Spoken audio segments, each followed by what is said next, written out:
after I watched him last night and the adjustments he's made at the plate and the adjustments he makes to teams, how they're trying to get him out, he's the best right-handed hitter in baseball. I can honestly say that with tons of confidence.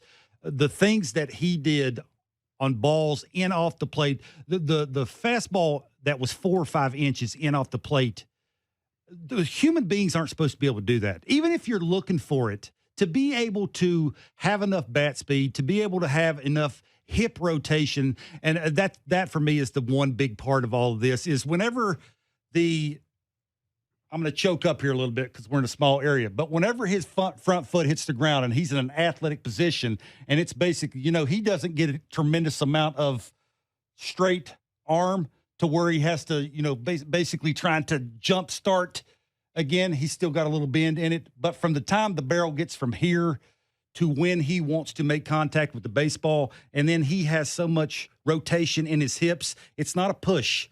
A lot of guys, especially when they're heavier, he's still 235, 240. Right. He's a heavier guy, right? He's not 280 anymore.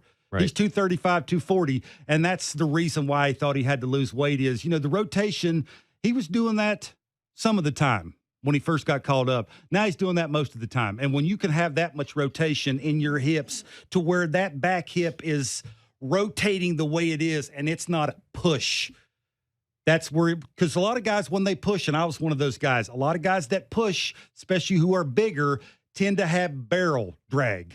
And when they drag, they try and play catch up, and the barrel tends to drag back in here, and you get ground balls. And that's Vladdy when he's going bad. And just the things, the adjustments, I bring it back to George Springer. You hear guys that are around George Springer talk about why is he good? Well, it's the obvious reasons. You look at him, he's athletic, he has bat speed, but you add the knowledge part of it to where even the George Springer hit that he had where he took the weird swing, I think it was 2 outs, runner on second base. He took the weird swing on the slider away, and then he hits the fastball on the black end. That's an approach. That's knowing that a guy's probably not going to double up on you. You have to have a little bit better mechanics, and I think he's rubbing off on Vlad.